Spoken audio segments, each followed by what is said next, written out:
खेल के मैदान में शान से लहराने का काम कर रहे हैं, अपने खेल प्रतिभा का परिचय दे रहे हैं। क्योंकि आज खिलाड़ियों के पारदर्शिता के साथ उनका चयन हो रहा है, उनकी हिम्मत बढ़ाने का काम हमारे प्रधानमंत्री जी करते हैं। कोई खेल का आयोजन होता है, चाहे वो देश का हो चाहे दुनिया का हो, हमारी कोई भी टीम खेलने के लिए जाती है तो प्रधानमंत्री जी उनको बुलाकर उनका हौसला बढ़ाते हैं, उनका प्रोत्साहन करते हैं। व्यक्तित्व में आता है जो जीवन के हर क्षेत्र में काम आता है। और आज उत्तराखंड के अंदर भी हम आदरणीय प्रधानमंत्री जी की प्रेरणा से हमने यहाँ पर पिछले वर्ष राष्ट्रीय खेलों का आयोजन किया था और उसके कारण से हमारे राज्य में हम एक खेलों के लिए 8 प्रमुख शहरों में 23 अकादमियों को बना रहे हैं और उसके अंदर 1000 विश्व स्तरीय हमारे खिलाड़ी एथलीट्स इसमें तैयार होंगे। स्पोर्ट्स लीगेसी प्लान हमारा तैयार हो रहा है, अनेक इंफ्रास्ट्रक्चर खेल के क्षेत्र में हमारा बना है और अब राज्य के अंदर अनेक प्रकार के खेल जो राष्ट्रीय नहीं बल्कि अंतर्राष्ट्रीय स्तर के खेलों का भी आयोजन हो रहा है। इस सीमांत क्षेत्र में भी हमारे युवाओं के अंदर बहुत प्रतिभाएं हैं, बहुत अच्छे खिलाड़ी हैं। उन सभी को अपनी प्रतिभाओं का प्रदर्शन करने का अवसर मिले, उसके लिए हमने नई खेल नीति भी यहाँ लागू की है और उस नई खेल नीति में सभी प्रावधान किए हैं जिसमें हमारे सामान्य परिवारों के खिलाड़ी भी सभी खेल प्रतियोगिताओं में भाग ले सकें, उनको भी सभी प्रकार की जो आवश्यकताएं हैं उनकी पूर्ति हो सके। खेल रत्न पुरस्कार भी हमने शुरू किया है, आउट ऑफ टर्न भी शुरू किया है। 4% का जो खेल कोटा बंद हो गया था वो भी हमने शुरू किया है। मुख्यमंत्री उदयमान खिलाड़ी प्रोत्साहन योजना भी शुरू करी है। ऐसे अनेक काम हम खिलाड़ियों के प्रोत्साहन के लिए कर रहे हैं। हमारा प्रयास है कि जिनके अंदर प्रतिभाएँ हैं, क्षमताएँ हैं, उनको किसी भी साधनों के अभाव में उनका विकास न हो, अवसरों की कमी न हो। शारदा कॉरिडोर का शिलान्यास यहाँ पर किया है और करोड़ों की योजनाओं का आपने लोकार्पण को शिलान्यास किया, तो किस तरह से विकास को गति दी जा रही है, इसको विषय को लेकर क्या? आज चंपावत जनपद के लगभग 320 करोड़ के आसपास की योजनाओं का लोकार्पण और शिलान्यास हुआ है। वहीं इस पूरे क्षेत्र के लिए माँ शारदा के इस तट पर माँ पूर्णागिरी के धाम, टनकपुर में शारदा जो रिवर फ्रंट बनाया जा रहा है, शारदा घाट का पुनर्विकास की योजना यहाँ पर प्रारंभ की गई है।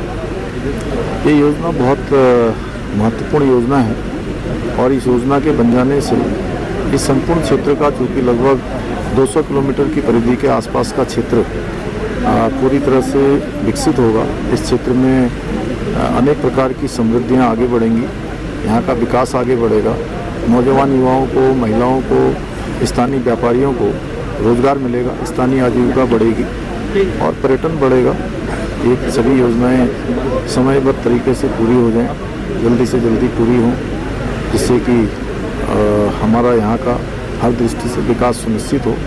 इसके अतिरिक्त जिले के और भी जो योजनाएं हैं विकास की, चाहे वो पार्किंग की हो, रीठा साहब की हो, अन्य स्थानों की हो, माँ पूर्णागिरी की हो, टनकपुर माँ पूर्णागिरी का जो मार्ग है उस मार्ग में जो अन्य विकास के काम किए जाने हो, पुल बनाने हो, जलजीवी टनकपुर मार्ग का काम हो, पुल बनाना हो, उन सभी के भी लोकार्पण शिलान्यास के काम हुए हैं। ये सभी योजनाएं आने वाले जो हमारे तीर्थयात्री हैं, श्रद्धालु हैं, पर्यटक हैं, उनको भी सुविधा देंगे और स्थानीय लोगों को उनके जीवन को आसान बनाने में बहुत मदद करेंगे। इसके साथ साथ आज यहाँ पर बजट पूर्व यहाँ पर संवाद रखा गया है, जिसमें हमारे जनप्रतिनिधि हैं, औद्योगिक संगठनों के लोग हैं, पर्यटन क्षेत्र में काम करने वाले हैं, होटल के क्षेत्र में काम करने वाले हैं, महिला स्वयं सहायता समूह हैं, अनेक प्रकार के जो विभिन्न संगठन समाज के अनेक आयामों पर काम करते हैं। उन्हीं के साथ आज बहुत विस्तृत चर्चा हुई है। बहुत महत्वपूर्ण सुझाव उनके द्वारा दिए गए हैं और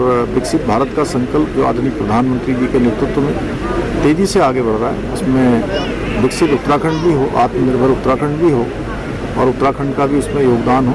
इस प्रकार बजट से पूर्व ये संवाद किया गया है। सभी के सुझावों को आगे आने वाले बजट में सम्मिलित किया जाएगा। बहुत अच्छे सुझाव सभी के द्वारा यहाँ पर दिए गए हैं, उनको राज्य हित में बजट के कार्यक्रमों में उनको हिस्सा बनाने के लिए हमारा प्रयास रहेगा कि उनको शामिल करें। सर, कोटद्वार की जो घटना है वो एक इंटरनेशनल मुद्दा बनते जा रही है, तो इसको किस रूप में देखते हैं? एक व्यक्ति जो हिंदू है, अपने आप को मोहम्मद दीपक बोल रहा है, तो इसको किस रूप में देखते हैं? देखिए, ये मुद्दा जिन लोगों ने देश की आज़ादी के बाद लगातार तुष्टीकरण किया है और एक पार्टी के युवराज उसके पक्ष में जो मोहम्मद अपने आगे लिखते हैं उसके पक्ष में ट्वीट करते हैं, ये दर्शाता है कि इनके पास तुष्टीकरण के सिवा कुछ नहीं रहा है। वोट बैंक सबसे बड़ी इनकी एक तरह से सबसे बड़ा इनका एक एडवांटेज यही मान सकते हैं कि ये इस प्रकार के तुष्टीकरण को मानते हैं, इसलिए इसको बढ़ा रहे हैं। बाकी हम राज्य की जो डेमोग्राफी है, राज्य के जो सांस्कृतिक मूल्य हैं, उसको अक्षुण्ण रखने के लिए, यहाँ के देवत्व को पूरी तरह से स्थापित रखने के लिए, देवत्व को कोई नुकसान न हो, ये हमारा संकल्प है और हम राज्य के अंदर लगातार काम करेंगे। हमने पहले ही कहा है कि हम राज्य के हमारे आने वाले बच्चों को, भावी पीढ़ियों को, हमारे भविष्य के कर्णधारों को हम किसी प्रकार का भी असुरक्षित उत्तराखंड नहीं देना चाहते हैं। हम उनके लिए सुरक्षित उत्तराखंड का निर्माण करना चाहते हैं। हम उस दिशा में आगे बढ़ रहे हैं। हमारा संकल्प है कि देवभूमि में न लैंड जिहाद चलेगा, न लव जिहाद चलेगा, न दंगा चलेगा, न धर्मांतरण चलेगा। यहाँ पर समान व्यवस्था, समान न्याय, समान नागरिक संहिता यहाँ पर लागू हो चुकी है। ये काम निरंतर आगे चलेगा।